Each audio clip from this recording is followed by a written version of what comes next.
I'll start with the Lakers. Let me just start with this. And they're one of a handful of, there's about 5 teams every year in the NBA that can win a championship. So their season started last night. NBA got off to a great start. So there's 2 things, though, you can't change during an NBA season. Age, the Lakers are really old. There's no fountain of youth here, folks. And salaries, they're really expensive at the top. Westbrook, LeBron, AD. Translation, it's a pretty thin team. Their flaws are their flaws, and you're going to have to live with them. Now, they played the Warriors last night. The Warriors are different.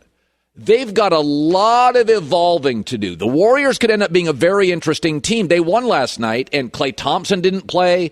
James Wiseman is working himself back from an injury. They added a guy named Bielitsa from the Sacramento Kings, who's an interesting fit, maybe their best player off the bench.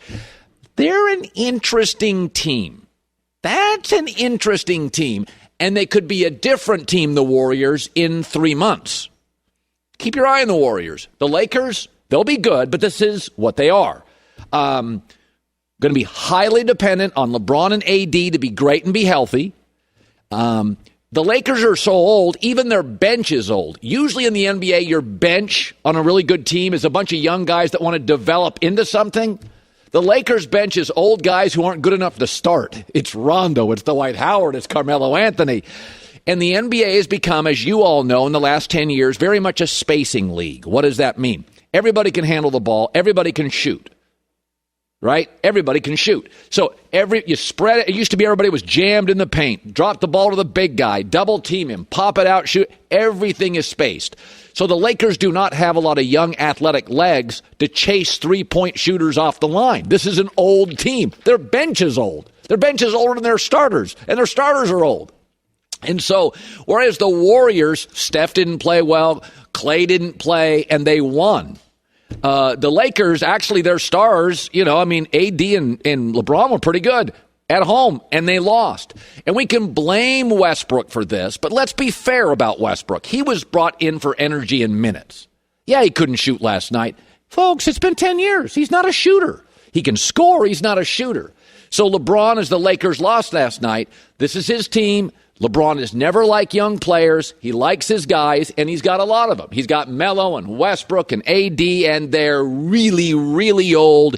And in a spacing league, the Lakers are going to have to win with depth of power and size and length and slow it down, and they can do that against a lot of teams. I don't know if you can win a championship that way, but that's what the Lakers have to be. This is what they are. Old, expensive, and limited athletically on the perimeter. But LeBron James said last night, don't blame Westbrook. He's the new guy. It's going to be a hard fit. He didn't have a great night. We don't expect him to be a great shooter. At least LeBron had a little bit of context after the game. I told Russ to go home and watch a comedy. Something that could put a smile on his face. So hard on himself. I told him, don't be so hard on yourself. It's one game. It's just, challenging to go into a new system and trying to fit in, but also bring what you bring to the table at a high level to fit out as well. And, if it's 3 guys on this team that should be worrying about not fitting in, it's probably myself, AD, and Russ. They are what they are, and they'll be fine, but don't expect big variations of what they are. They're old and they're expensive, and that's not going to change. Let's bring in Nick Wright. First things first, brought to you by Mercedes-Benz, the best or nothing. So I defended the Westbrook to the Lakers move because they're old and they need minutes.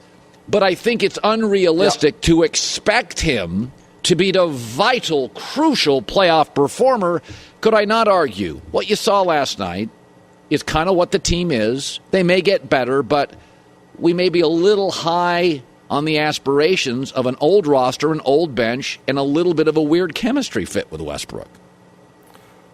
Well, listen, I don't think the Lakers' biggest issue last night was Russ, because Russ obviously will be better than he was yesterday. 8 points, as many turnovers as assists. He'll be better than that. The Lakers' issue last night is they have made a decided trade-off. They are trading off shooting for defense and size, ostensibly.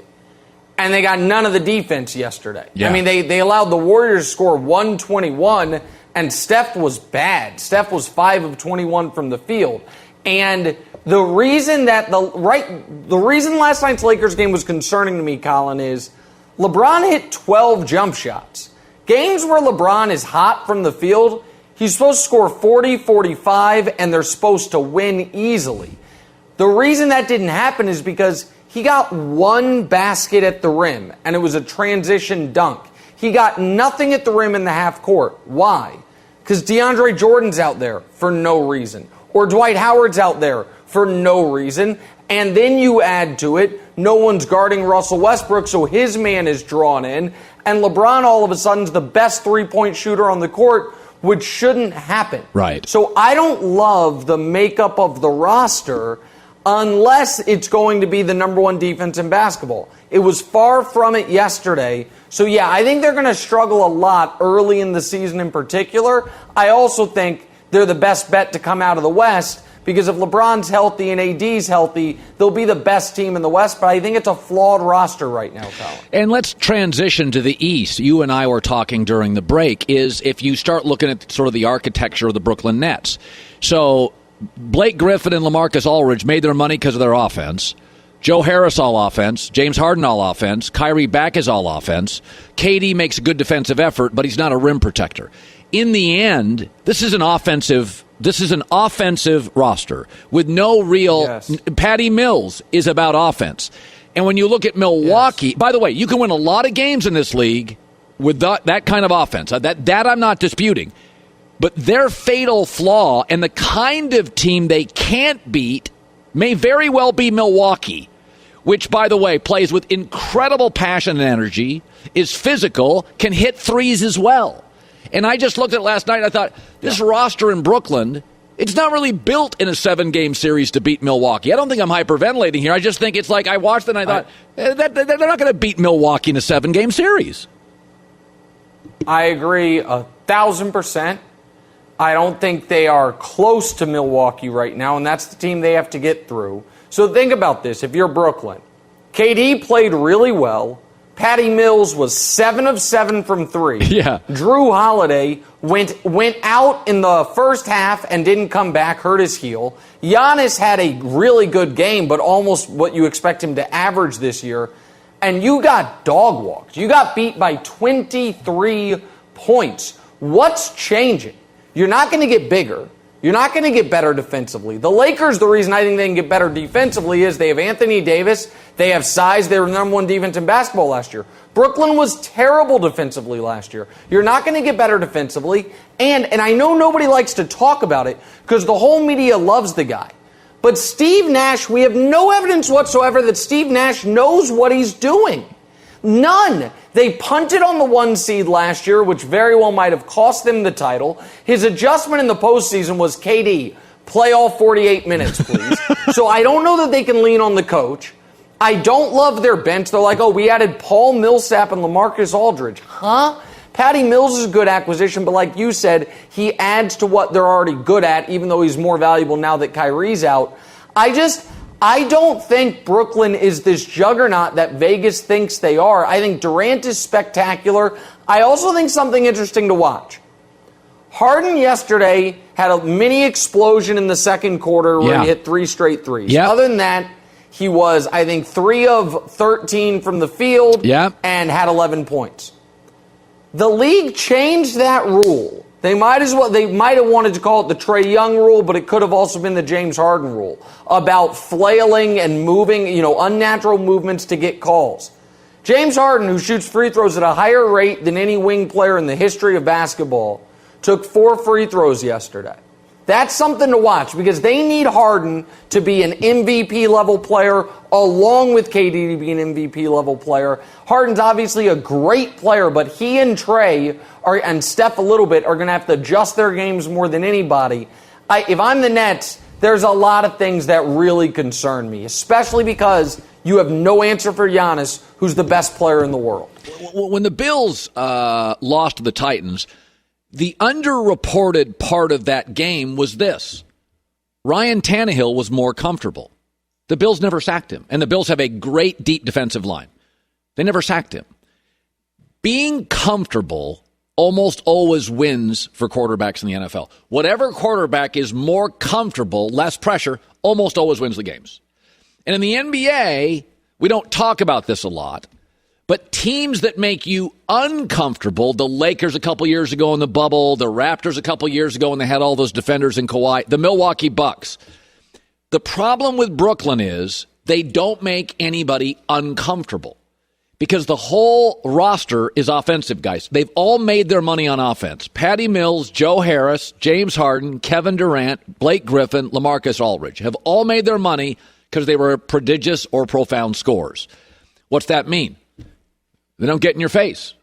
And the other issue is, and Milwaukee, by the way, has a lot of people. Giannis has made his money on defense. Brook Lopez can defend.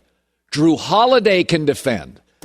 A lot of the Bucks players who can score, everybody in this league can score, have made their money. And this was a lot about the San Antonio Spurs. Remember their dynasty? A lot of that was Bruce Bowen made his money defensively. Duncan was a great offensive player, but he made a lot of his money defensively. And so this is the architecture of Brooklyn. All the dudes have made their cash. They've made their lettuce on scoring. And so there was and what happens is when you have such great offensive players, this is the danger of having, a Kobe and Shaq play together in their prime, is you have to be careful or you got a bunch of guys sitting around watching Shaq and Kobe scoring. You lose your energy very quickly because you become a very passive team. You, like the fans, you just sit and watch you sit and watch KD and Harden put on a show because they're so brilliant. Same with Kyrie. By the way, Kyrie's not there. He's also, if he comes back, a terrible defensive player. And so what you saw last night with this team was a very low energy level.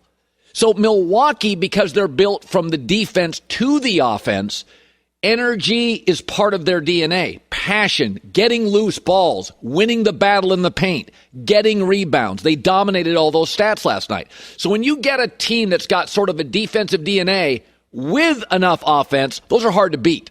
Brooklyn, all their money comes from offense. Nobody's been a great defensive player, and you saw it last night. But the real stat that jumped out to me is that, like points on the fast break, Milwaukee had 22, Brooklyn had 2. Why?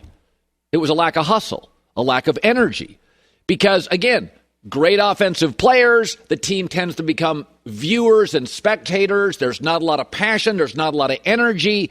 Milwaukee gives you energy every night. Their star Giannis takes no minutes off. And you saw it last night. Steve Nash even talked about this after the game. The one thing that disappointed me more than anything was just loose balls, hustle plays. They seem to win them all. So as we're trying to find ourselves and explore different rotations and find that cohesion, we gotta make it more uncomfortable for people. And they don't. And it's not a finger-pointing expedition here. It is a matter of when you have elite offensive players who Harden can dribble the air out of the ball, you kind of sit back and Kyrie can dribble the air out of the ball.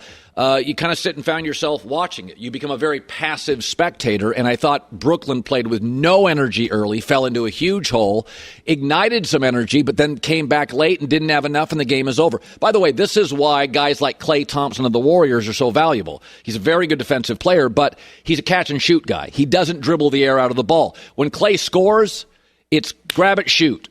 He plays with it. So catch-and-shoot guys are really valuable. You don't end up just watching them. Watch Harden in the wing. Sit there, watch. Put your shoulders down. You relax a little bit. You become a spectator. You never do with catch and shoot guys. They're moving around. You get them the ball. They shoot. They score. They go back on defense. So Brooklyn, to me, last night, I don't think they're built to beat this team. I think Milwaukee is built for a long, extended, physical series, and I think Brooklyn's built for great quarters, halves, and nights. I don't think they're built to go toe-to-toe. If this was a fight, you got a finesse fighter, you got a guy who can do finesse, but can also get physical, I'll take that fighter.